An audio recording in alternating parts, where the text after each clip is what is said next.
Today we have Agnieszka, and she is an ultramarathon runner.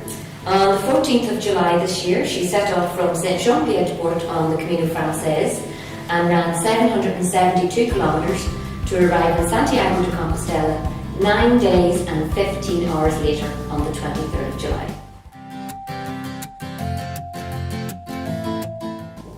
That's a kind of funny story because I started running some time ago, actually it was 11 years ago, just to lose some weight, just to get fit like most of people. Then I went quite quickly into marathon running, but I didn't enjoy that very much. It was going on roads all the time. Every marathon seemed to be the same. And then I had a very, very small injury at the bottom of my foot, so I got it fixed. And while I was recovering, I was watching everything about running on YouTube, possibly I could. And I found this race at Transvulcania in La Palma, that's one of the Canary Islands. And it was ultra marathon in the mountains. I was like, wow, that looks cool. And next year I was there at the starting line and I fell in love. Like, that's me, that's mountains, long distances. That's what I love since then.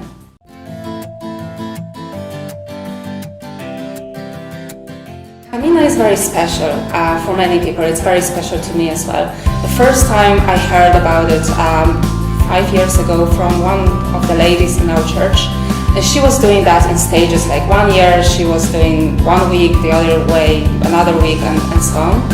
And I was like, wow, how it could be to run the whole thing. It was already there, like I was already new to ultra running, I was totally new, I didn't know what I'm talking about, but the idea was there. And obviously it took another years of training, of racing in very long distances. And then I decided to just go for it, like I was ready to go. And my plan was to do it below 10 days, that's what I really wanted. And we did go with my husband last year. We wanted to do it in self-support manner.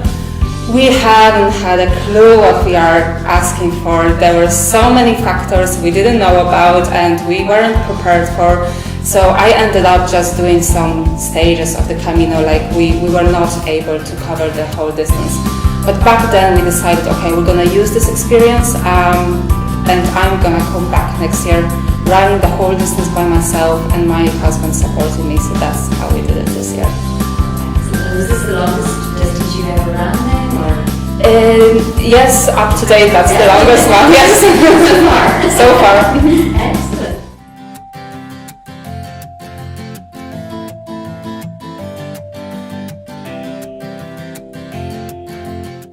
Yes, definitely. I set up some new limits for myself and I went beyond a few times.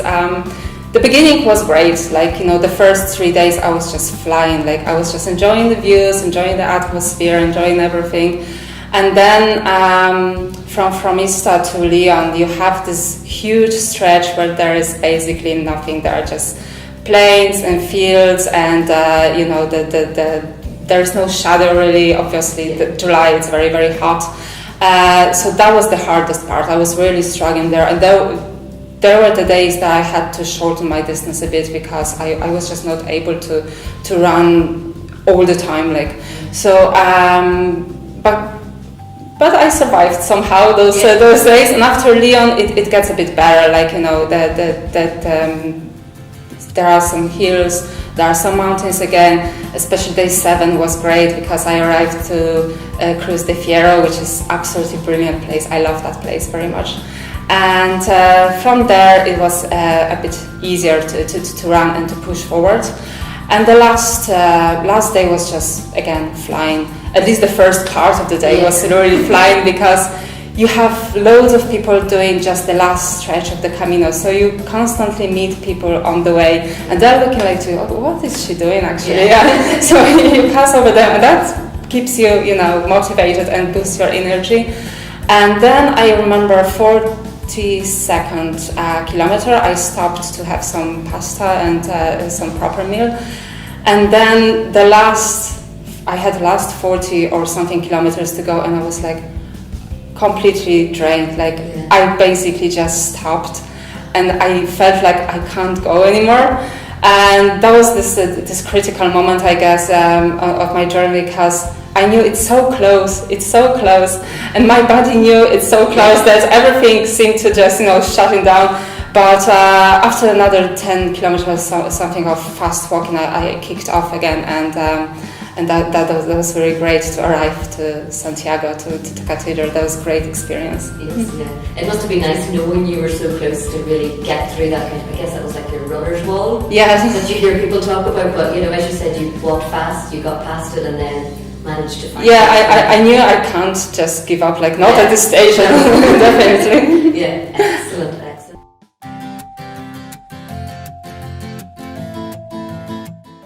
Yeah, it depends, do you want to run for the experience of running, or do you want, to push for some fast times? Think about the weather, think about the time of the year when you want to do it.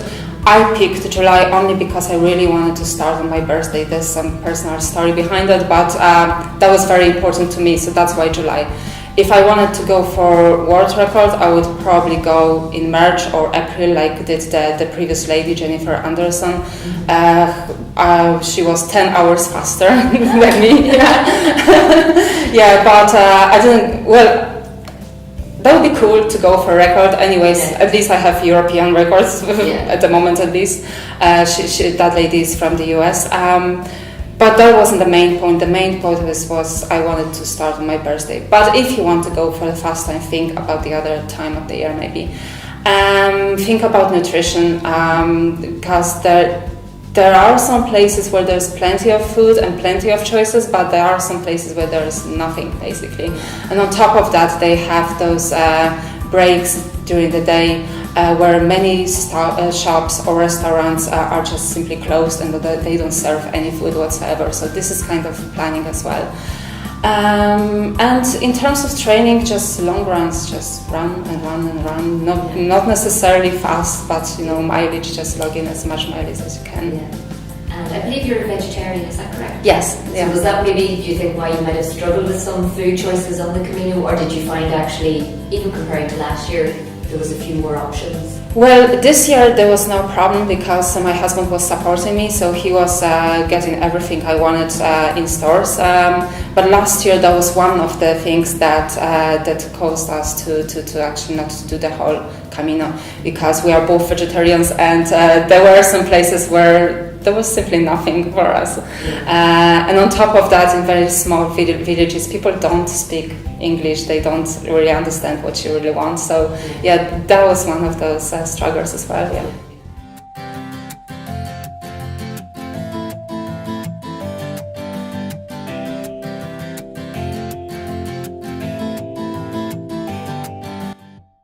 Yeah, so walking or running, brilliant experience, absolutely amazing experience. Not necessarily, you don't have to be necessarily spiritual. Like people go even to have some fun and relax, or maybe to have some time for yourself. It's a very special place, I think. And for the whole trip, for the whole almost 800 kilometers, I felt safe and I felt protected, and that was amazing. As I said, many people are doing the last stretch of the Camino from Sarria to Santiago. It's a bit crowded for me. Like if you really want to walk and feel the atmosphere, you don't necessarily choose this. Say you have only a week to choose to use. So I wouldn't necessarily recommend the last stretch of the Camino. If you have only 1 week, why don't you start in France and go through whole Pyrenees? It's beautiful. It's absolutely beautiful. Or the second place that I mentioned, Cruz de Fierro. I love this place. You have lovely mountains, and the atmosphere there is just great, and there is so many things going on there. That's a specific place as well for many people, because you can use this as a kind of prayer or intention. At least that's what I did, and that's what many people do. You just pick a stone from here in Ireland, and you just go there and you throw the stone at this hill with big cross, and you just say your little prayer, whatever you want, and that's something awesome. I think that's a cool idea.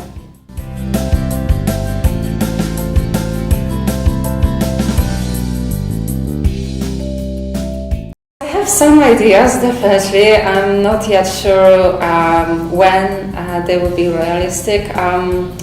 There are some new, there are some courses where I would like to maybe go for records this time. There are 2 big trails in Poland. I'm actually thinking of doing 2 more Caminos. Yeah, so I might go back to you with this one day. Yeah, and maybe to go through the Pyrenees, like, you know, I know there is a race that goes through the whole Pyrenees. That would be awesome as well. Yeah. So yeah, time will show, but there are some ideas, and I'm pretty sure I'll have more. Yeah, excellent. Thank you so much for that. That was lovely. Thank you very much.